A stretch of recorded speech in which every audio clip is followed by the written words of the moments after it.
ঠাকুর শ্রীরামকৃষ্ণ হুগলি জেলায় অন্তঃপাতি কামারপুকুর গ্রামে এক সৎব্রাহ্মণ ঘরে ফাল্গুনের শুক্লা দ্বিতীয়াতে জন্মগ্রহণ করেন।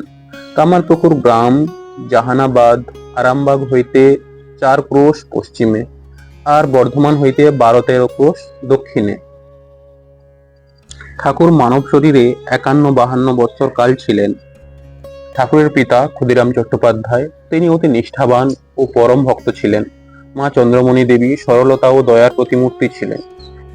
পূর্বে তাহাদের দেড়ে নামক গ্রামে বাস ছিল, কামারপুকুর হইতে 1.5 ক্রোশ দূরে। সেই গ্রামস্থ জমিদারের হইয়া মোকদ্দমায় ক্ষুদিরাম সাক্ষ্য দেয় নাই। পরে স্বজন লইয়া কুমারপুকুরে আসিয়া বাস করেন। ঠাকুরের ছোটবেলার নাম গদাধর। পাঠশালে সামান্য লেখাপড়া শিখিবার পর বাড়িতে থাকিয়া রঘুবীরের বিগ্রহ সেবা করিতেন। নিজে ফুল তুলিয়া আনিয়া নিত্য পূজা করিতেন। ঠাকুর নিজে গান গাহিতে পারিতেন, অতিশয় সুকণ্ঠ। যাত্রা শুনিয়া প্রায় অধিকাংশ গান গাহিয়া দিতে পারিতেন। বাল্যকালাব্ধি সদানন্দ। পাড়ায় অবাল বৃদ্ধনিতা সকলেই তাকে ভালোবাসতেন। বাড়ির পাশে লাহাদের বাড়ি, সেখানে অতিথিশালা। সর্বদা সাধুদের যাতায়াত ছিল। গদাধর সেখানে সাধুসঙ্গ ও তাহাদের সেবা করিতেন।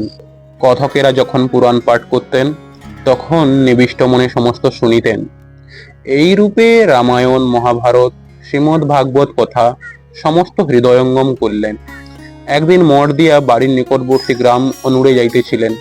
তখন 11 বছর বয়স।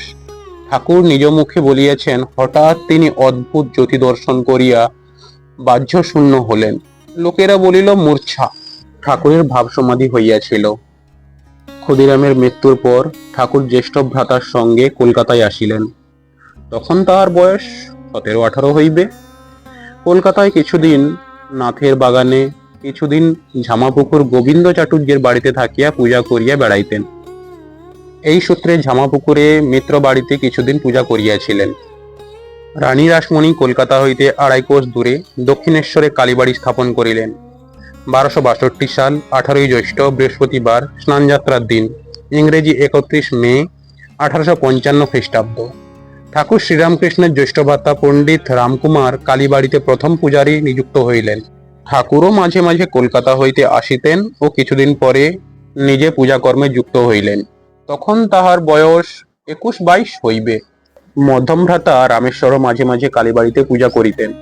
তাহার 2 পুত্র, শ্রীযুক্ত রামলাল ও শ্রীযুক্ত শিবরাম ও এক কন্যা শ্রীমতী লক্ষ্মী দেবী।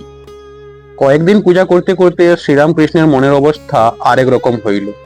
সর্বদাই বিমনা ও ঠাকুর প্রতিমার কাছে বসিয়া থাকিতেন।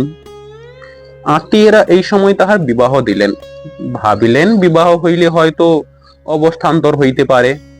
কামারপুকুর হইতে 2 কোশ দূরে জয়রামবাটি গ্রামস্থ রামচন্দ্র মুখোপাধ্যায়ের কন্যা শ্রী শ্রী সারদামণি দেবীর সঙ্গে বিবাহ হইল 1859 খ্রিস্টাব্দ। ঠাকুরের বয়স 22-23 আর শ্রী শ্রী মার বয়স 6 বৎসর। বিবাহের পর দক্ষিণেশ্বর কালী মন্দিরে ঠাকুর শ্রীরামকৃষ্ণ ফিরিয়া আসিবার কিছুদিন পরে তাহার একেবারে অবস্থান্তর হইল। কালী বিগ্রহ পূজা করিতে করিতে কি অদ্ভুত ঐশ্বরিক রূপ দর্শন করিতে লাগিলেন। আরতি করেন, আরতি আর শেষ হয় না। পূজা করতে বসেন, পূজা শেষ হয় না। হয়তো আপনার মাথায় ফুল দিতে থাকেন। পূজা আর করিতে পারিলেন না। রানী রাসমণির জামাতা মথুর তাহাকে মহাপুরুষ বোধে সেবা করিতে লাগিলেন ও অন্য ব্রাহ্মণ দ্বারা মা কালীর পূজা বন্দোবস্ত করিয়া দিলেন। ঠাকুরের ভাগিনেও শ্রীযুক্ত হৃদয় মুখোপাধ্যায়ের উপর মথুরবাবু এই পূজা ও ঠাকুর শ্রীরামকৃষ্ণের সেবার ভার দিলেন। ঠাকুর আর পূজাও করিলেন না, সংসারও করিলেন না। বিবাহ নামমাত্র হইল। নিশিদিন মা মা, কখন জড়বোধ কাষ্ঠপুত্তলিকার ন্যায়, কখনো উন্মাদ বধ বিচরণ করেন, কখনো আবার বালকের ন্যায়, কখনো কামিনী কাঞ্চনাসক্ত বিষয়ীদের দেখিয়া লুকাইতেন। ঈশ্বরীয় লোক ও ঈশ্বরীয় কথা বই আর কিছুই ভালোবাসতেন না। সর্বদাই মা মা। কালীবাড়িতে সদাব্রত ছিল, এখনো আছে। সাধু সন্ন্যাসীরা সর্বদা আসিতেন। তোতাপুরী 11 মাস থাকিয়া ঠাকুরকে বেদান্ত শোনাইলেন। একটু শোনাইতে শোনাইতে তোতা দেখিলেন ঠাকুর নির্বিকল্প সমাধি হইয়া থাকে, সম্ভবত 1866 খ্রিস্টাব্দ। ব্রাহ্মণী পূর্বেই আসিয়াছেন। তিনি তন্ত্রোক্ত অনেক সাধনা করাইলেন। ও ঠাকুরকে বৈষ্ণব জ্ঞানে শ্রী চরিতামৃতাদি বৈষ্ণব গ্রন্থে শুনাইলেন। তো তার কাছে ঠাকুর বেদান্ত শ্রবণ করিয়াছেন দেখিয়া ব্রাহ্মণী তাহাকে সাবধান করিয়া দিতেন ও বলিতেন, বাবা বেদান্ত শোনো না, ওতে ভাবভক্তি কমে যাবে। নমস্কার বন্ধুরা, আমি তোমার বন্ধু অনিমেষ।